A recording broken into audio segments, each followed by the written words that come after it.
Hey, I'm going to need y'all to open up your ears.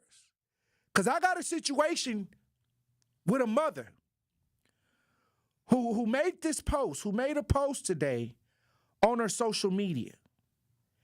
And she's on the lines right now. She made a post, and I need y'all to help. I need y'all to tune in because we talk about this all the time. But I need the attention on this because it's about her son. It's about her situation with her son who's having issues. Let's get Ashley on the lines. How you doing, Ashley?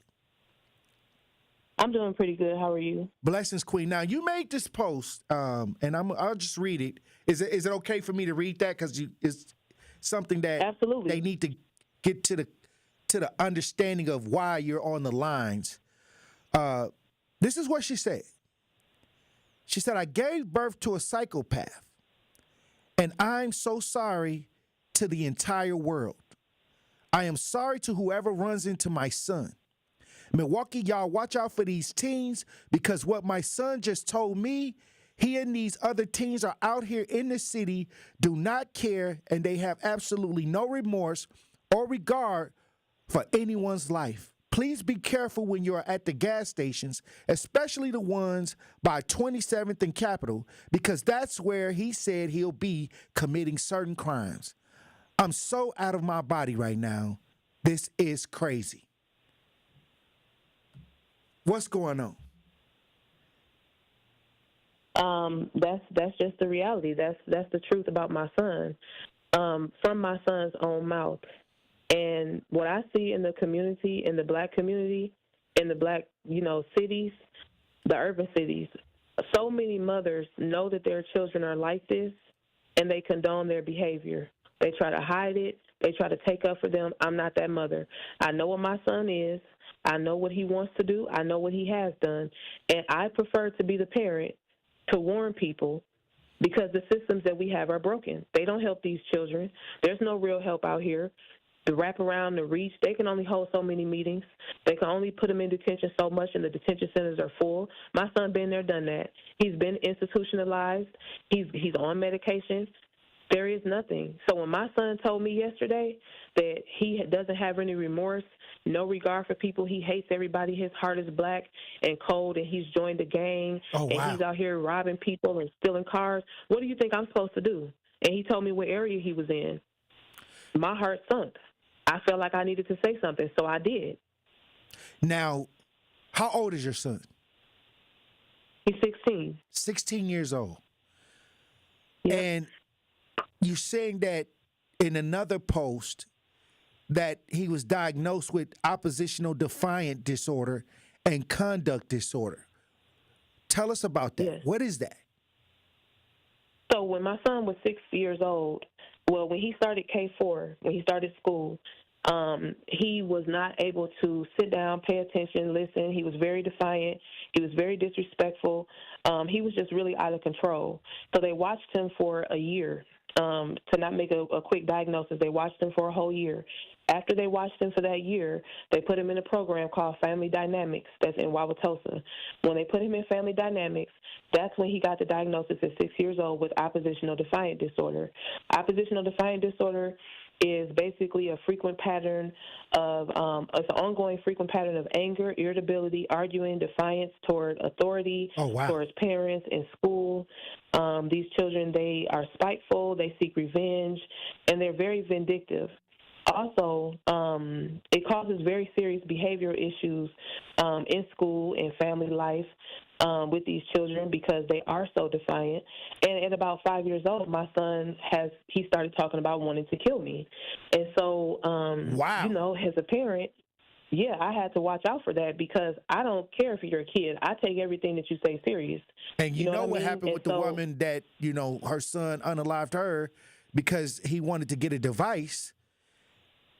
Exactly. And we all know how that went. He was only 10. Oh, wow. He was only 10. 10 years old. And he was diagnosed with conduct disorder. So is it okay if do I need to use TikTok-friendly language on here? Yeah, you got to use friendly language. FCC rules apply. Okay, got you. Thank you. Okay. So, so my son had been talking about unaliving me since he was 5 years old.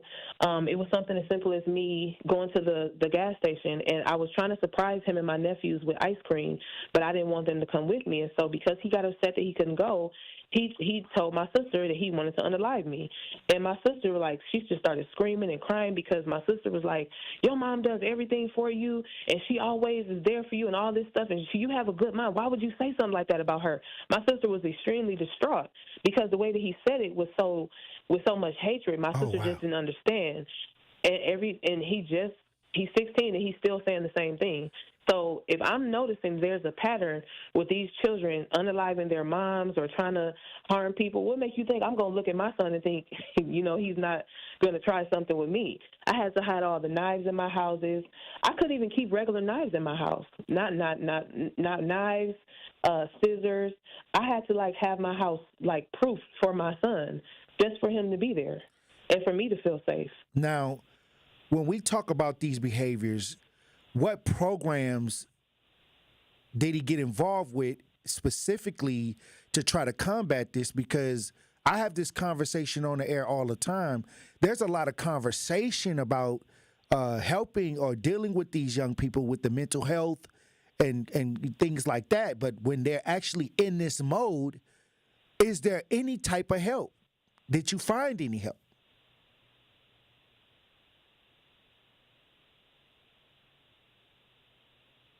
Ashley. Oh, I'm sorry. Yep, I'm sorry. So the school that he was going to, they were the ones who were really trying to get on top of the problematic behavior, and they just thought that my son had an issue with adjusting to school. But as the years went by, he never adjusted, and so they got him into something called, like I said, it's family. I forgot the name of it. I just said it, but they got him into that program. I think it's called Family Dynamics. So they got him into that where he went half day, and they can work on coping skills and treatment and things like that. Medication that didn't work. He got kicked out of there. And then I had to get him into the hospital several times, at least 4 times before the age of 10. He was taken to the psych ward because of behaviors of wanting to unalive himself, Oh wow. unalive me. I had another child when he was 8.5, and so he was talking about unaliving her now. And then I also tried, by that time, when he turned 9, I got him into wraparound because the school, they kind of referred me there are some things, some services that you may be able to get. He may need a therapist and stuff like that. He does have an IEP. He had one since K-5. And so we had been working with him with all of these different services. Therapy twice a week. They were coming to the house, so I didn't even have to go up to a building. He had a crisis stabilizer. He had a caseworker, people that were coming up to the school to meet with him, check on him. The IEP classes, the special education classes. He was doing occupational therapy, speech therapy, and they were just really trying to work with him in that setting, but then also in the home setting. There were things that I even tried, like putting him in martial arts, putting him in soccer. He became very defiant even in those programs, and the instructor was just like, I really don't have the time to deal with him because I have to teach the other kids. And he was even an instructor that would go up to the school if he was not doing well in school, to just show up and be a presence there for him. That didn't work. I also tried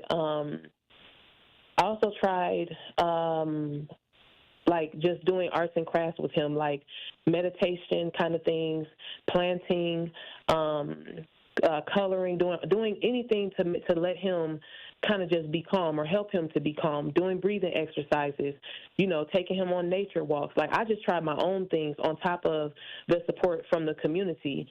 In the wraparound program, there were really no programs other than us having monthly meetings, just for us to go over certain behaviors and how we can combat them, some of the goals that we wanted to reach. It really wasn't anything. And Wow.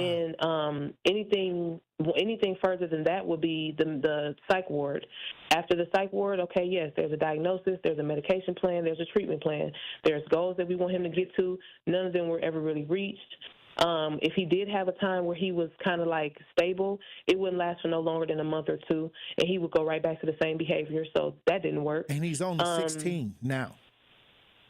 He's only 16, so all this Also, was all way this is before he was going even on, 12. like, and he's only 16. He's only 16, so all of Wow. the things I just named were things that we did before he even turned 12. Wow. Now, So from 5 to 12, this is what I tried to do. now recently, you know, something struck a nerve when he told you he was getting involved with other young men in the community. Mm-hmm. What was the name of the gangs? Did he say any names? Was he very specific I or don't was he very remember. vague? He was very specific. So my son has an issue with manipulation, and he's very proud of the things that he does when he does something bad.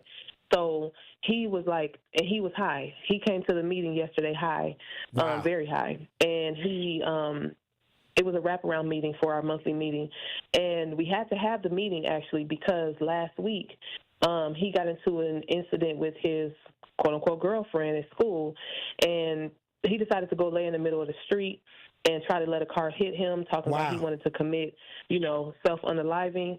And so from there, they took him to the institution to get, checked out or whatever, and they let him go, as they do, because So there's they nothing just they could do kind for of him. talked to him and just let him leave. They assessed him. They assessed him to see like if he was really a threat to himself. But I'm like, he laid in the middle of the street more than once that day, so he is a threat to himself. But they still wouldn't keep him. So then they let him out. But then he actually went AWOL for 8 days, and he didn't come back to the group home until Saturday, just past Saturday, and he had been gone since the week before last. So when he came back, we were able to schedule a meeting because he has to be present at the meetings. So when he was at the meeting yesterday, he just kind of just told us, like, he's in a group of YNs, and you know what that Wow. means. Yep. He said that he's in a gang with them. He said that they go around drinking lean, popping perks, smoking, other things. And he said that they rob people, they steal cars, and they, I guess, sleep wherever they can sleep. And he said that he has absolutely no remorse or no regard for the community or for himself or for others. And he said whoever runs into him is just going to get what they're going to get. That's what he said. Well, look, when we come back, we're going to run the break. I want to talk about his dad. I want to talk about where the dad in his life, that whole situation with his father. Ashley, thank you for telling your story today, because I want anybody that works in this field to call in and give Ashley some advice.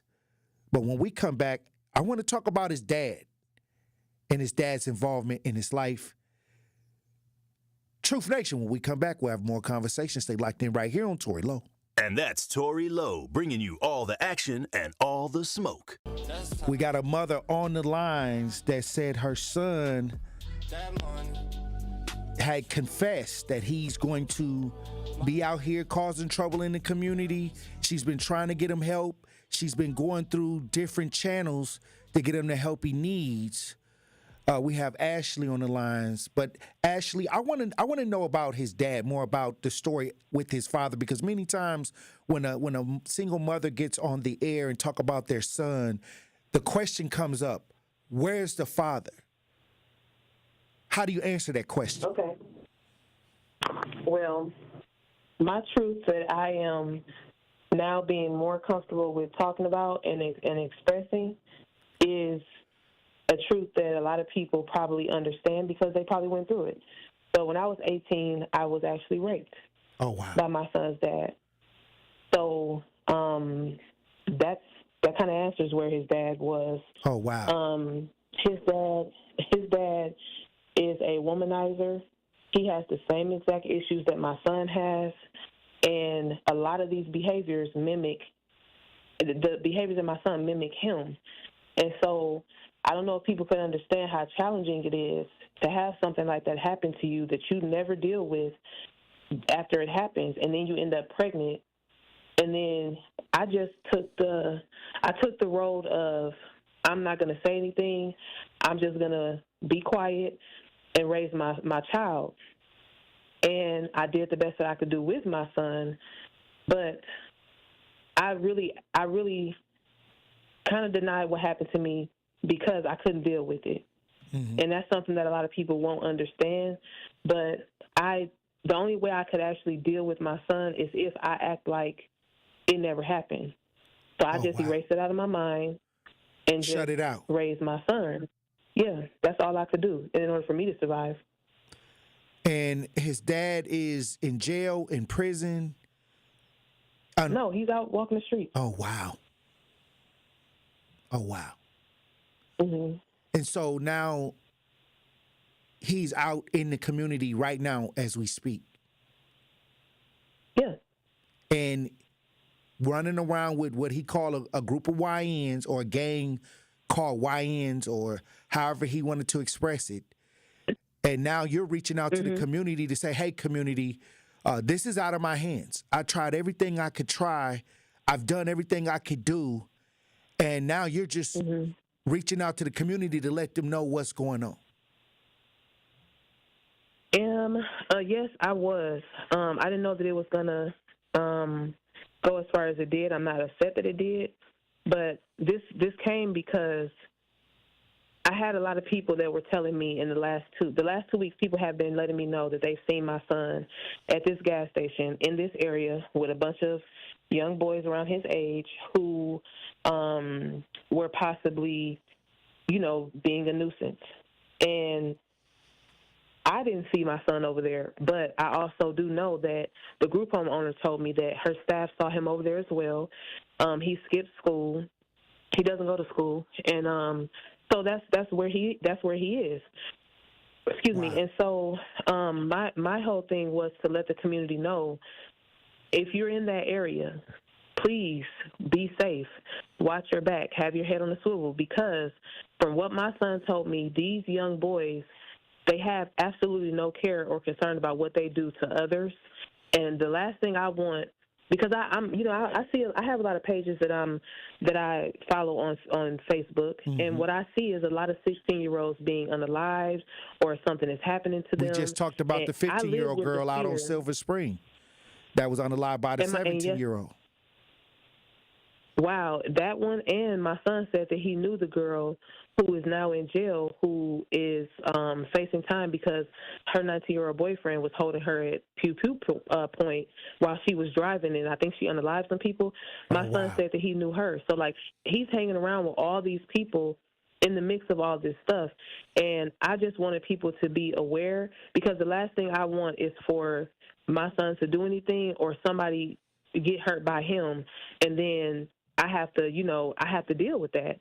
And I feel like it's my responsibility as a mom to let people know that I have a child that's out here that is doing the things that he's doing, and I want people to be careful of not just my son, but the entire group of kids that are out here. I'm pretty sure people have seen the pictures of the little boys carrying around the AKs in broad daylight.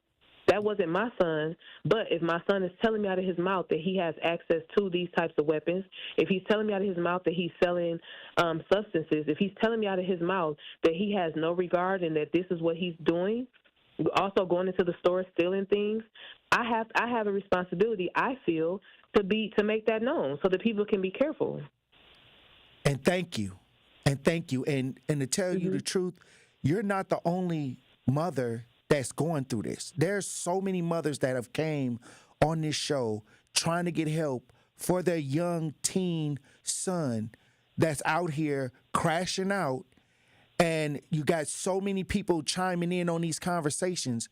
But what we really need to do is get together and get a real defined solution.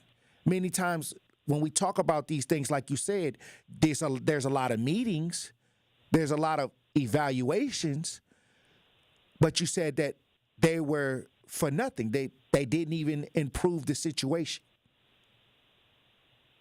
Yeah. They didn't. They don't do anything. We've asked several times for my son to be in a residential treatment facility because he can go to school there. He can get his medication evaluations. He can talk to a therapist. They do all kinds of programs and things with the kids and activities. My son needs to be out of the inner city, and he needs to be somewhere where he will not be a danger to society, and society will not be a danger to him. Because aside from my son doing what he's doing, these people are out here. People are dying out here. And it's a lot of gun violence. It's a lot of violence in general. And aside from what my son is doing, I don't want him caught up in all of that stuff. And so he's making himself more of a target by just being out here when he's not supposed to be. And so I've been asking them to put my son in a residential treatment facility. So has the group home owner. But the system is what really the problem. That's what the problem really is. It's like they want these children to get to a point where they actually do something, and then they completely just lock them away as if that's going to help them. I think that they should have something in place for the children that have these behaviors initially before it gets to a point where it's escalated and they unalive somebody or somebody unalives them. There are no programs, and if there are, I need to see them, I need to hear about them, and I don't need it to be an extreme case for my son to get admitted, because he's at an extreme case right now. If he's 16 and he's already doing lean and perks and all other substances, he's extreme now. How is he getting access to the lean and perks? He doesn't have a job. He's out here running Other in these people. streets. That means that other adults are involved in this.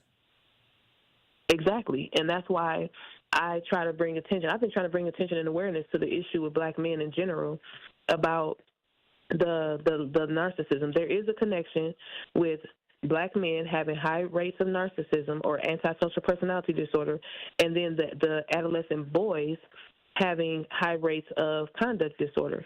If the dad has issues where he's abusive, where he's a rapist, or he's unalived somebody before, and you have a child by him, you have a higher chance of your child, a boy especially, coming out having the same behaviors. There's a link to it. I know that it is because I've looked it up. But that's not something that we want to talk about. So, again, the people who are giving my son the access to a lot of these different things are other men, and they're grown. Olders, not elders. Yes. Yes. Wow. They're just older. They're not elders at all. They're bad influences. Who is involving my son in the game? Any of these boys in the game, somebody older than them, somebody that's looking at them as send-offs. They don't. Thank you for coming on. I appreciate you. And we got a lot of work to do. It seems like we got to just try to find out how we can impact the situation in a positive way. And I thank you for reaching out. And I definitely want to connect with you when I get off the air. I want to make sure that we get going on this, because we don't want to wait.